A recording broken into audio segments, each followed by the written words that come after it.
Olá pessoal, dando sequência, vamos entrar mais a fundo na física dos semicondutores. Nessa parte 1 aqui, o que nós vamos tratar, pelo menos nessa primeira aula aqui, é um pouco da discussão a respeito da estrutura de bandas específica de um semicondutor, a lei de ação de massas, efeitos de dopagem, os tipos de dopagem e o efeito Hall. Então, vamos, para sermos um pouco mais diretos, olharmos para o caso da estrutura de bandas do silício. É apresentada aí na tela uma versão da estrutura de bandas do silício. Se você olhar do germânio, ela é muito similar. E aqui nessa figura o que nós podemos ver, né, é um gráfico da energia em elétron-volts em função do vetor de onda K. Esses números, K igual a 2π sobre A, meio, meio, meio, K igual a 0, K igual a 2π sobre A, 1, 0, 0, aqui correspondem a direções cristalográficas, tá certo? Então você tem lá um eixo de simetria 1, 1, 1, é assim indexado, né? Corresponde a certas direções em relação a um cubo de lado A, por isso que aparece esse parâmetro de rede A aqui. E aí você tem as diversas direções possíveis. Eu preciso lembrar que o silício é um elemento tridimensional, é um material tridimensional. Mas o que a gente pode ver aqui é que indo de 0 até 2π sobre A, para o lado de cá, nesse eixo 1, 0, 0, o que a gente pode ver aqui é que a estrutura de bandas ela tem um ponto de máximo na banda de valência do silício, mesmo para o germânio. O próprio carbono na forma diamante tem uma estrutura de banda similar e o arseneto de galho mudam as posições onde ocorrem máximos e mínimos. Mas a estrutura depende muito da simetria do cristal, depende do arranjo dos átomos. Então essa forma é muito similar para os vários casos, o que mudam são os valores. Então, se a gente olhar mais uma vez para continuar analisando essa figura, o que nós podemos ver que para o silício, o ponto de máximo da banda de valência, ocorre em K igual a 0, e o ponto de mínimo na chamada banda de condução não está em 0, está em algum outro ponto aqui mais perto desse K igual a 2π sobre A, 1, 0, 0, na direção desse eixo aqui, portanto. Então está em algum ponto aqui, ó. É um K não nulo, portanto. Tá? A diferença entre este ponto e aquele ponto aqui em cima é de 4,1 elétron-volts, mas o band gap, que é a menor diferença de energia, ocorre entre esse ponto na banda de condução, que não está em K igual a 0, e esse ponto máximo na banda de valência, que está em K igual a 0. E esse valor aqui é da ordem de 1,1 elétron-volt. Aí aparece como 1,08 elétron-volts, mas é possível encontrar também na literatura relatado como 1,1 elétron-volts.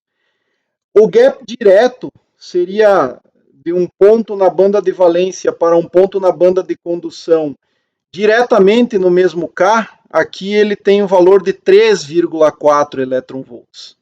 Então, isso nos dá o indicativo de que o silício é um semicondutor de band gap indireto, onde o máximo de uma banda não coincide com o mínimo da outra, que é a banda de condução. Tá?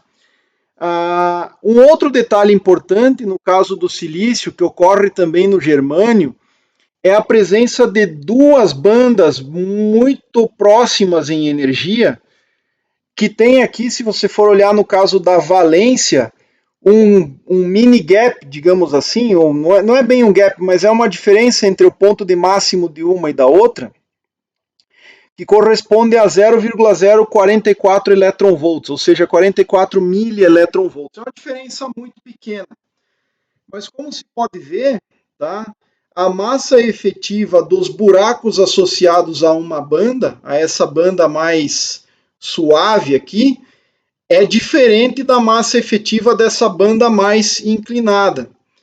Para que ocorra maior inclinação, a massa tem que ser menor. Então eu teria aqui, se eu tiver buracos nesta banda com uma inclinação maior, Esses buracos são chamados de buracos leves, e esses buracos nessa outra banda que tem massa maior são chamados de buracos pesados ou lacunas pesadas, né? Isso acontece na maioria dos semicondutores reais. Você pode ter buracos, ou eventualmente poderia ter, se considerássemos uma situação hipotética em que você tenha na banda de condução uma mais inclinada e a outra mais suave, você teria também elétrons leves e elétrons pesados em termos de massa efetiva, não é? Então essa é a forma da estrutura de bandas do silício, que é muito similar à do germânio. A diferença é que, por exemplo, no germânio, esse ponto em relação a esse está deslocado por um gap de 0,67 elétron-volts. Essa é a diferença crucial entre o silício e o germânio. Tá? Mas você também tem essa presença de uma banda mais inclinada, que dá origem a buracos ou a lacunas leves, de massa efetiva menor, e buracos pesados, ou seja, de massa efetiva maior. Claro que essa banda ela não fica simétrica em relação a K igual a zero, porque eu estou olhando direções diferentes no cristal. É importante ressaltar que eu não consigo plotar toda a estrutura de bandas num único gráfico, energia em função do vetor K, porque o vetor K tem 3 componentes. Então eu não consigo colocar isso num único gráfico. É por isso que, como eu já havia comentado anteriormente, no caso de 3 dimensões, você escolhe certas direções preferenciais, certas direções de alta simetria do cristal, e essas vão te dar, então, indicativos de como é a estrutura de bandas do material. Tá? Essa aqui seria o caso do germânio e do silício. Está representado o silício aqui, mas o germânio é muito similar. Bom, dito isso, né, nós já discutimos anteriormente aquela ideia que vem do modelo de Chronic Penney ou do tight binding que discutimos, que a energia em função de K ela depende de um E0 mais menos, eu escrevi lá 2T cosseno de Ka na aula anterior. Daí tiramos as relações para a banda de valência e para a banda de condução. Só troque aqui o delta V de valência por 2T de valência em módulo, né? E aqui o de condução, a mesma coisa, por 2T de condução, né? Que seria o parâmetro de Hoping, o que nós usamos na aula anterior, nas aulas anteriores. Mas efetivamente, daí nós vamos calcular a massa efetiva, como a H cortado ao quadrado dividido pela derivada segunda da energia em função do K. Eu preciso notar o seguinte, tá? Que no caso do silício, por exemplo, eu vou expandir em torno desse mínimo aqui, e esse mínimo está deslocado em K, mas efetivamente a massa é calculada da mesma maneira, e eu simplesmente vou ter uma parábola perto do mínimo, é uma função parabólica só deslocada em K, ou seja, para a banda de condução eu teria o mínimo EC, que é aquele ponto de mínimo em energia, mais H cortado quadrado sobre 2 vezes massa efetiva, K menos um shift, né? K menos K0 quadrado, seria isso essencialmente. Então temos as massas efetivas.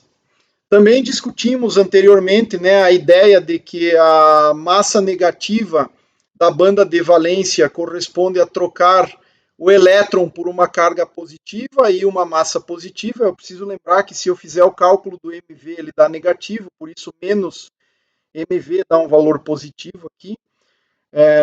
E essencialmente você vai ter então lacunas na banda de valência e elétrons na banda de condução. Um pouquinho aqui a respeito das funções Fermi-Dirac, ou seja, as probabilidades de ocupação para elétrons e buracos. Eu preciso lembrar sempre que o elétron vive em uma banda, que é a banda de condução, e o buraco é a ausência do elétron na banda de valência, que eu reinterpreto como uma carga positiva de massa positiva, ok? Então, só fazendo aqui um breve parêntese nessa discussão a respeito das distribuições de Fermi-Dirac, eu pretendo escrever alguma coisa no quadro nesse momento. Vou fazer uma transição aqui, espero que não haja problema. Bom, então veja só o seguinte, tá? No caso do elétron, o elétron ele vive na banda de condução e ele tem como comportamento estatístico uma função Fermi-Dirac que depende da energia e do potencial químico, mas vou deixar o potencial químico implícito e isso aqui é simplesmente 1 dividido por E elevado a beta E menos Mi mais 1. Sempre lembrando, né, a constante beta ela é o inverso da temperatura, né, a menos da constante de Boltzmann aqui, ou seja, é o chamado recíproco da temperatura ou temperatura recíproca. Eu preciso lembrar que essa função aqui, ó, ela tem um comportamento que é 1 e depois vai para 0, né, em torno do potencial químico, exatamente no valor de energia que corresponde ao potencial químico, a probabilidade vai para meio e ela cai para 0 para energias muito acima do potencial químico. Então, esse aqui seria o nosso eixo de energias. Acontece que na banda de valência, o que é que nós temos? Nós temos as lacunas. As lacunas, elas vivem na banda de valência. Qual é a probabilidade que eu tenho de encontrar uma lacuna? Eu vou colocar assim, ó, probabilidade de encontrar o buraco, né? Esse H minúsculo aqui vem de hole do inglês, né? Qual é a probabilidade, então, de encontrar o buraco na banda de valência? O buraco, ele corresponde à ausência de um elétron. Como eu já tinha mencionado, tá? O elétron na banda de valência, ele possui uma massa negativa e uma carga negativa. Então, veja só, se eu arrancar um elétron dessa banda, eu estou tirando menos massa, um menos valor de massa, e tirando um valor de menos carga modular do elétron, né? Eu estou tirando uma carga negativa e tirando uma massa negativa. Isso corresponde a criar naquele mar de partículas da banda de valência uma massa efetivamente positiva e uma carga efetivamente positiva que eu interpreto como buraco.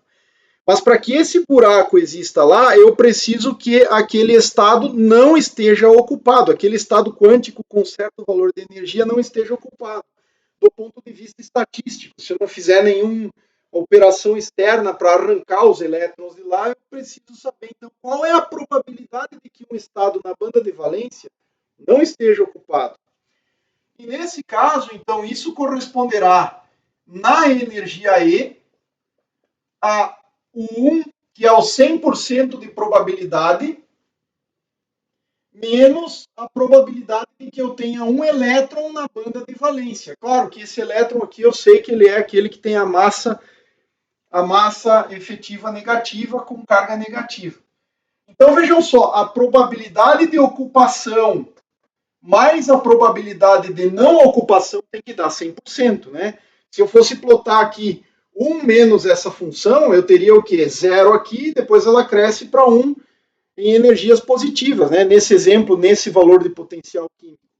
Então, basicamente, se você fosse plotar a probabilidade, o complementar desta probabilidade aqui, você vai ter uma função que é mais ou menos assim, né? 1 menos a função de probabilidade de encontrar o elétron. A soma dessas duas coisas tem que dar 1. A interpretação aqui é probabilística. Então, 1 menos essa quantidade aqui vai produzir para a gente 1 menos 1 dividido por E elevado a beta E menos Mi. Mais 1. Veja só o seguinte, para elétrons, quanto maior é o potencial químico em valores de energia, mais estados de energia a maiores valores estarão ocupados, tá? Isso é um ponto importante aqui. Então, quanto maior o Mi, todas as energias abaixo daquele valor estarão ocupadas. E eu posso pensar que o elétron tem lá na banda de condução, o elétron na banda de condução vai ter uma energia que corresponde a um valor de mínimo, EC, mais H cortado ao quadrado dividido por 2 vezes a massa efetiva dos elétrons vezes K quadrado na banda de condução. Vou colocar assim, E na banda de condução. É o E0C, ou o EC0 lá, que é o mínimo da banda de condução, mais um H cortado quadrado sobre 2 vezes massa K quadrado. Claro que se tiver deslocamento, isso aqui vai ser K menos K0 tudo ao quadrado. O deslocamento da banda corresponderia, como é o caso do silício, a um K menos K0 quadrado. E eu posso descrever esse aqui como o momento, né, essa diferença como o momento da partícula que está lá. Mas, enfim, eu vou considerar aqui, por simplicidade, como sendo um band gap direto. Então, na banda de condução, a energia na banda de condução é isso aqui. Eu vou tirar o rótulo daqui e escrever aqui, ó, na banda de condução, a energia funciona dessa forma aqui, em torno do mínimo, né? Perto de EC0, ok? Bom, aqui nessa equação, que é a probabilidade de que um estado esteja desocupado, é a probabilidade de não haver um elétron em algum lugar, corresponde ao seguinte, olha, é 1 menos a probabilidade de ocupação. E aí eu posso manipular essa equação, escrevendo tudo no mesmo mínimo, assim, ó, E elevado a beta E menos mi, mais 1. E aí eu vou ter essa quantidade multiplicando esse 1 aqui,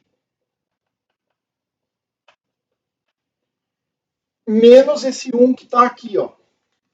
Note que isso aqui cancela e eu posso multiplicar pela mesma quantidade o numerador e o denominador, e essa quantidade corresponde ao negativo dessa, a exponencial do negativo desse número. Eu posso escrever assim, ó, mi menos e. Então eu multiplico em cima e embaixo por exponencial de beta mi, que é o potencial químico, menos a energia da partícula lá. Em cima e embaixo eu multiplico por isso. Esse mais 1 com esse menos 1 já foi embora, o produto dessas duas quantidades dá 1, aqui dá 1 e aqui dá essa exponencial. Então, essencialmente, nós vamos ter na banda de valência, tá, a probabilidade de ocupação por um buraco em relação a uma energia E vai ser dada por 1 dividido por E elevado a beta mi menos E mais 1. Ou seja, tem a mesma cara da probabilidade de ocupação de um elétron, só que com o Mi e o E trocados de lugar, ou seja, o Mi menos E para buraco e E menos Mi para elétrons na banda de condução. Então são duas funções muito similares agora, tá? Então são duas funções bem parecidas que se você não olhar o que é somado em todo o espectro de energias, a probabilidade tem que ser conservada, né? Igual a 1, portanto. Para cada valor de energia, ou seja, para cada valor de energia, a soma da probabilidade de ocupado mais não ocupado tem que dar 1. Então, por exemplo, exatamente no potencial químico, essa soma dá 1, porque você tem meio para ocupar e meio para não ocupar. Essa é a ideia. Então, esta é a função aqui. Eu quero olhar um pouquinho mais essas estatísticas, só para que você perceba uma coisa, ou tente perceber uma coisa. Olha só, eu vou lembrar que na banda de valência do material, a energia da partícula, ela é dada, do elétron, né? Ela é dada como sendo o máximo da banda de valência, que eu vou chamar de E0V, menos, porque é uma parábola voltada para baixo, H cortado quadrado, dividido por 2 vezes a massa efetiva do buraco, lá na valência. Eu vou colocar um asterisco para lembrar de massa efetiva aqui, vezes K quadrado, né? Então, na banda de valência, que nós temos se eu for olhar em termos de energia, em termos de módulo do vetor de onda, o E de K é simplesmente função de K, E de K é simplesmente uma parábola voltada para baixo, onde esse aqui é o EV0, ou E0V. Então tem uma parábola voltada para baixo. Se eu substituir esta quantidade aqui dentro, ok? Se nós colocarmos esse número aqui dentro, no lugar de energia, o que é que nós vamos ter? A probabilidade de ocupação de um buraco, ou melhor dizendo, ausência de um elétron, que é a probabilidade de existência de um buraco, será dada por 1 dividido pela exponencial de beta, mi, menos E0V, menos com esse menos aqui, mais H cortado quadrado, K quadrado, dividido por 2 vezes a massa efetiva do buraco. Essa quantidade aqui é a energia de uma partícula livre de massa m. E eu vou chamar isso aqui de energia do buraco.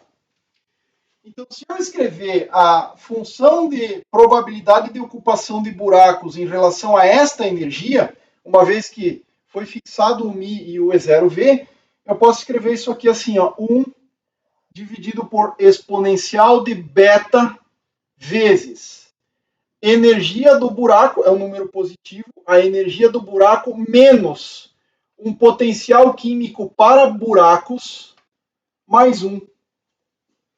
E esse potencial químico associado às lacunas ou buracos na banda de condução, ele é simplesmente, veja só, para que eu possa escrever isso menos uma quantidade, ó, esse cara fica positivo, E0V, menos o potencial químico verdadeiro do sistema, que é o potencial químico dos elétrons, no caso. Então percebam que aí dá tudo certo, né? Você vai ter essa quantidade aqui nesse lugar, menos esse número aqui, menos com menos mais esse número aqui, tá tudo certo. Então essa aqui seria a nossa distribuição de probabilidade para buracos. Então note que o potencial químico eu posso tratar como uma quantidade única, tanto para elétrons quanto para buracos, ou eu posso eventualmente criar vou chamar assim, pseudopotencial químico para os buracos, e que vai corresponder simplesmente a o máximo da banda de valência menos o potencial químico verdadeiro dos elétrons, lá, o que aparece aqui para os elétrons em geral. Tá? E aí eu vou ter as partículas, as lacunas, satisfazendo todas as propriedades de uma partícula de carga positiva, massa positiva. A estatística de ocupação ela é dada exatamente igual ao que é dado para um elétron, só, claro, trocado o potencial químico por um potencial químico efetivo. E outro ponto importante é o seguinte, veja só.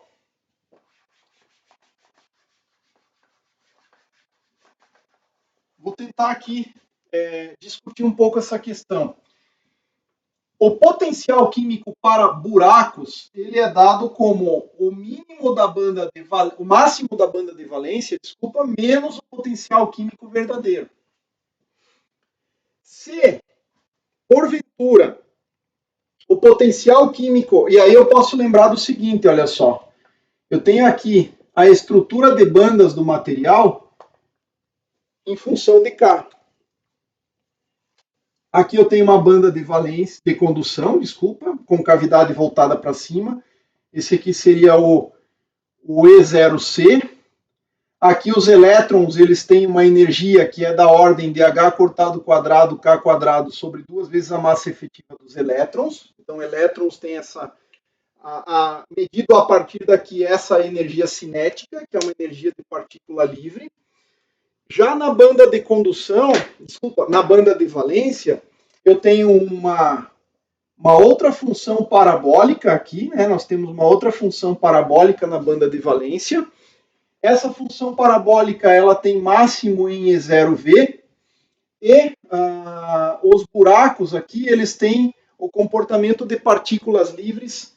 Então aqui é um buraco com comportamento de partícula livre, H cortado quadrado, H cortado quadrado, K quadrado sobre 2 vezes a massa efetiva dos buracos. Só que, vejam só o seguinte, esse valor de μ aqui, ele indexa o potencial químico verdadeiro do material, que pode estar em qualquer lugar, pode estar aqui, aqui, aqui, em qualquer lugar. Certo? Então, veja só, para que você tenha muitas lacunas, se nós fôssemos botar aqui a probabilidade de lacunas, em função da energia das lacunas, nós teríamos em torno do potencial de lacunas, potencial químico para as lacunas, para os buracos, o Mi dos holes, dos buracos, nós teríamos uma função Fermi-Dirac, exatamente igual ao que seria para elétrons, né? Forma da função, exatamente a mesma, onde passa por meio exatamente nesse potencial químico. Acontece que as energias permitidas para buracos, certo? São sempre positivas agora, porque eu estou descrevendo os buracos por quase partículas de massa positiva, carga positiva, quase ou livres, na verdade. É efetivamente livre. Essa aqui é a energia do buraco, essa aqui é a energia do elétron lá na banda de condução. Então, quando eu olho para essa quantidade, isso aqui é sempre uma quantidade positiva em qualquer circunstância. Se o potencial químico dos buracos, o potencial químico efetivo dos buracos é menor que zero, significa que o Mi está acima desse ponto aqui, ó, certo? Significa que, ó, esse aqui seria um Mi dos buracos, né, positivo. Mi dos buracos, desculpa, um potencial químico aqui, digamos. Vou colocar aqui o potencial químico. Digamos que o potencial químico Mi está aqui. Essa diferença entre esse número e esse, nesta ordem, ó, vai dar negativo. Isso vai trazer o ponto do potencial químico para a energia para exatamente menor, ou para um valor menor que zero, ou para exatamente zero, se os dois fossem iguais, seria exatamente tocando aqui, né? Mas se for esse cara maior do que o E0V, isso significará, né, no caso desse exemplo aqui, ó, significará que o potencial químico está aqui, ó, em algum lugar negativo. Módulo de Mi dos buracos negativo. Isso significará o quê? Que a probabilidade de ocupação só existe para energias negativas. Só que a única coisa que eu tenho agora para indexar a energia dos buracos são quantidades positivas, o que significa que a chance de encontrar um buraco em T igual a zero, se o potencial químico estiver acima do valor de máximo da banda de valência, é zero. Não vai ter buracos. E, ao mesmo tempo, também não vai ter elétrons, porque, veja só, aqui termina a probabilidade de ocupação de elétrons em T igual a zero. E a única região em que tem energias permitidas para elétrons está aqui. Então, em T igual a zero, não tem nem elétron e nem buraco. À medida em que o potencial químico está aqui, mas você aumenta a temperatura, mesmo que o ponto de metade de probabilidade encontre-se aqui, essa função se suaviza e começa a aparecer uma região de energias permitidas com probabilidades, embora pequenas, não nulas. E isso vale tanto para os buracos, onde esse número aqui ele está aqui para trás, ele está negativo, vale para os buracos, onde mesmo assim eu começo a ter um pouco de probabilidade de ocorrência de lacunas, e valerá também para os elétrons, porque a função Fermi-Dirac vai se estender também para aquela banda, né? Se você plotar o F, a outra função, né, Fe, F dos elétrons em função da energia, potencial químico está aqui, né? Esse número aqui, ó. Essa função ela vai zerar, mas ela vai se estender, né? Ela suaviza aqui em temperaturas mais altas, ela suaviza. Então, digamos assim, ó, a banda de condução começa aqui, ó.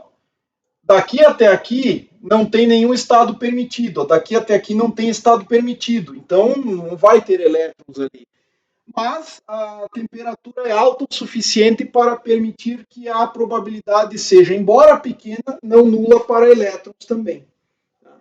E de tal maneira que se o material for intrínseco, esse número aqui, o número de elétrons, vai ter que ser igual a este número aqui, número de buracos. Porque intrínseco o material é eletricamente neutro. Então, se você deixou um buraco aqui, é porque um elétron foi para lá. Não pode acontecer outra coisa que não isso. Né? Isso logo será visto na chamada lei de ação de massas. Então, esse é um ponto muito relevante aqui para discutir as estatísticas de elétrons e de buracos em um semicondutor. Esse é um ponto é um ponto-chave aqui. Eu vou tentar voltar aqui para a apresentação, vou fazer a transição novamente. E é o que nós temos escrito basicamente aí. Eu só discuti um pouquinho mais essa questão aqui, né? Foi um pouquinho mais discutida. Bom, para encerrar esta aula especificamente, eu gostaria de apresentar aqui as massas efetivas e os band gaps para o germânio, silício e arseneto de galho. Existe uma diferença de valor de massa efetiva que é considerada. Uma é no cálculo das densidades de estados, que envolvem várias propriedades dos materiais aí também, e outra que é para o cálculo da condutividade, entrando naquela fórmula de Boltzmann, do tipo NE quadrado sobre tal dividido vezes tal, que é o tempo de livre caminho médio, dividido pela massa efetiva. Eu vou pegar aqui o caso da massa efetiva no cálculo da condutividade, tá? Para dar exemplos aqui, ó. Eu tinha mencionado que a massa efetiva do elétron ela é sempre menor que a massa efetiva do buraco, porque é aquela história do parâmetro de Hoping afeta a massa efetiva e o Hoping é maior nas bandas de condução do que na banda de valência. É aquela, pelo nosso toy model, modelo de brinquedo dos poços de potencial, é aquela história que a gente sabe, os níveis de energia mais altos, eles têm uma extensão maior do ponto de vista espacial e isso aumenta o overlapping das funções de onda. No caso do cálculo da condutividade do material, vocês podem ver que isso é verdadeiro, olha só. Para o germânio, 0,12 a massa efetiva do elétron, em relação à massa do elétron livre, né? Veja que é bem menor do que a massa efetiva, do que a massa do elétron livre, desculpa. Então a massa na condução é 0,12 e a massa do buraco é 0,21 para o germânio. Notem que no silício há essa discrepância, não foi relatado aqui para o caso do germânio, mas não quer dizer que não tenha, tá? Da ideia dos buracos pesados e dos buracos leves, que tem a ver com a inclinação das curvas lá, nas bandas de valência e eventualmente se tiver na condução. Mas normalmente o que ocorre são os buracos leves e pesados. Não é tão importante esse tipo de efeito na banda de condução. O que você pode ver aqui, ó, 0,12 para o germânio, a massa dos elétrons, 0,26 no silício e 0,067 para o arseneto de galho. Veja que o elétron no arseneto de galho é bastante leve comparado com o buraco ou com a lacuna. A lacuna é 0,37, enquanto que no silício 0,36 para o leve e 0,38, quase 39 para os pesados, para os heavy holes, né, os de massa efetiva maior. E no caso do germânio é quase um fator de 2 a relação de massas entre os elétrons de condução e os buracos. Né? Os buracos são quase um fator de 2 vezes mais pesados. Porém, vejam só que no mundo tridimensional as coisas nem sempre são tão simples. E quando você vai para massas efetivas de cálculos de densidades de estados, que envolve a função de densidade de estados, a relação de massa efetiva inverte-se. Veja que, excetuando-se para o arseneto de galho, tanto no silício quanto no germânio, a massa efetiva dos elétrons é maior do que das lacunas.